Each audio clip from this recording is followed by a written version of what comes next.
اعوذ باللہ من الشیطان الرجیم، بسم اللہ الرحمن الرحیم۔ السلام علیکم ورحمۃ اللہ۔ آج ہم لوگوں کے درمیان اصلاح یعنی صلح کروانے کی فضیلت پر بات کریں گے۔ ترمذی کی حدیث دیکھ لیتے ہیں۔ عن ابی درداء رضی اللہ عنہ قال قال رسول اللہ صلی اللہ علیہ وسلم، سیدنا ابو درداء سے روایت ہے کہ آپ صلی اللہ علیہ وسلم نے فرمایا، الا اخبرکم بافضل من درجۃ الصیام والصلاۃ والصدقہ، کیا میں تمہیں روزہ، نماز اور صدقے سے افضل عمل کے بارے میں نہ بتاؤں؟ قالوا بلا، صحابہ نے عرض کیا کیوں نہیں؟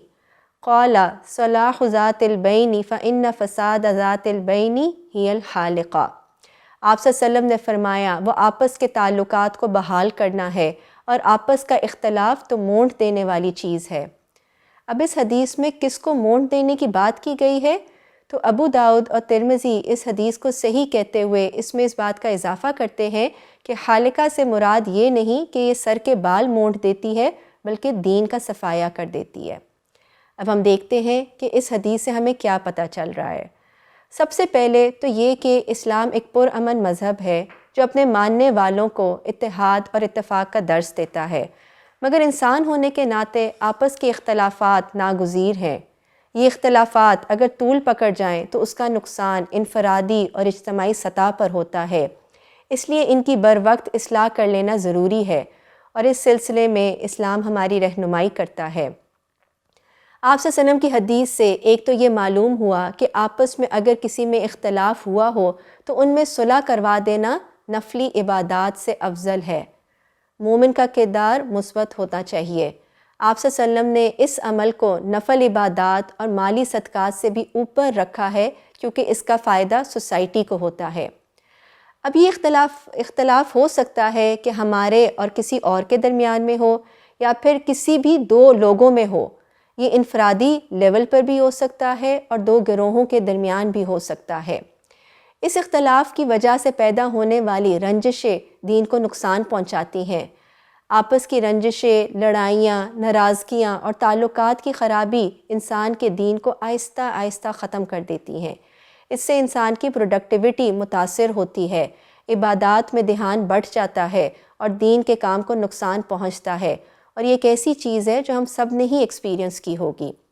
ہم سب نے بچپن میں وہ کہانی بھی پڑھی ہوئی ہے کہ جس میں مرتے وقت باپ اپنے بچوں کو اتفاق سے رہنے کی نصیحت کرتا ہے، اور اسے ایک لکڑی کے گٹھے سے ان کو یہ بات سمجھانے کی کوشش کرتا ہے کہ جب تک لکڑیاں ایک دوسرے کے ساتھ جڑی رہتی ہیں تب تک کوئی ان کو توڑ نہیں سکتا، مگر جب وہ ایک دوسرے سے الگ ہو جاتی ہیں تو ہر کوئی آسانی سے ان کو توڑ لیتا ہے۔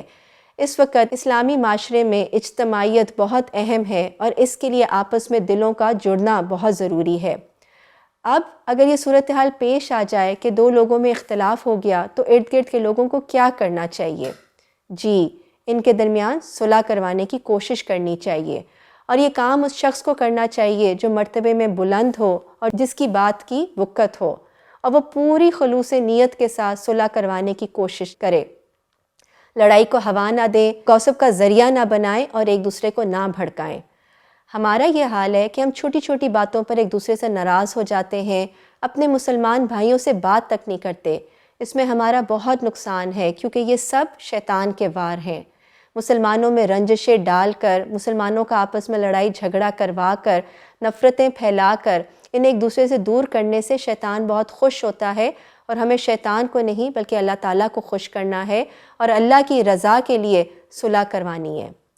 آج آ کر اپنے آپ سے ضرور یہ سوال کریں، میں کس سے بات نہیں کر رہی؟ میں کس کا ذکر برائی سے کرتی ہوں؟ کیا میری وجہ سے دو لوگ ناراض ہیں؟